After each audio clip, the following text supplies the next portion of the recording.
រូបស្រាញ់ថៃញាប្រស្រីញាប្រស្រីបាត់ខ្ញុំមួយរយៈមិនឃើញ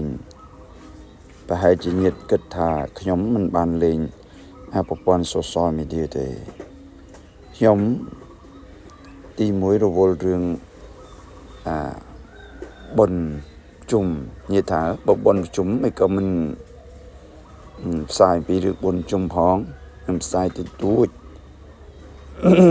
ប៉ុន្តែអ្វីដែលខ្ញុំលេងបំផុតគឺនៅក្នុង YouTube ញាតចូលនៅក្នុង YouTube ទៅញាតចូលនៅក្នុង TikTok របស់ខ្ញុំហ្នឹងខាងក្រោម TikTok ហ្នឹងចូលនៅក្នុង profile ហើយញាតឃើញដំណរ link ហ្នឹងញាតចុចលើហ្នឹងទៅ subscribe channel របស់ខ្ញុំទៅខ្ញុំលេងនៅក្នុងហ្នឹងខ្ញុំ live នៅក្នុងហ្នឹងវីដេអូខ្លះខ្ញុំ live មនុស្ស 10000 20000 នាក់មើលនៅក្នុង YouTube ញាតចូលនៅក្នុង YouTube ទៅហ្នឹងហើយYouTube នឹងជួនកាលខ្ញុំនិយាយខ្មែរខ្លះអង់គ្លេសខ្លះហើយនិយាយថាYouTube លោកគ្រូឈ្មោះអីដាក់ថាថ្នាំគួយផ្សះគ្រឿងក្នុងគ្រប់វ័យហ្នឹងហើយកន្លែង nickname របស់ YouTube នោះដាក់ជាអក្សរអង់គ្លេស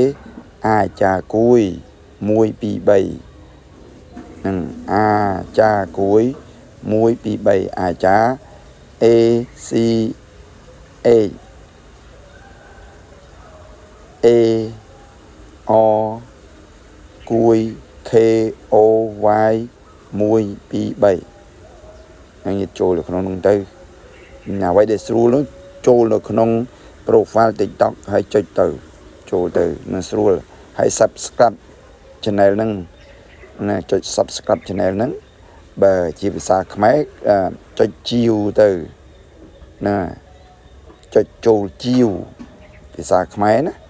subscribe ហ្នឹងថាចូលជាវហ្នឹងភាសាខ្មែរភាសាអង់គ្លេស subscribe ពាក្យថា subscribe នេះបានន័យថាដូចយើង follow គ្នាទៅវិញទៅមកអញ្ចឹងណាហ្នឹងហើយគេហៅថា subscribe ភាសាវាខុសគ្នាក្នុងការប្រើនោះបើបកប្រែជាខ្មែរថាចុចចូលជាវអញ្ចឹងហើយចុចកណ្ដឹងទៅ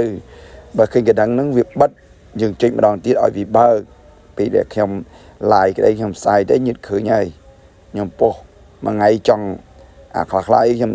ប៉ុស្តិ៍មួយថ្ងៃឲ្យចង់10ប៉ុស្តិ៍អីនោះហ្នឹងហើយចឹងចូលមើលក្នុងហ្នឹងទៅញាតណាគ្រប់ស្រឡាញ់ថៃញាត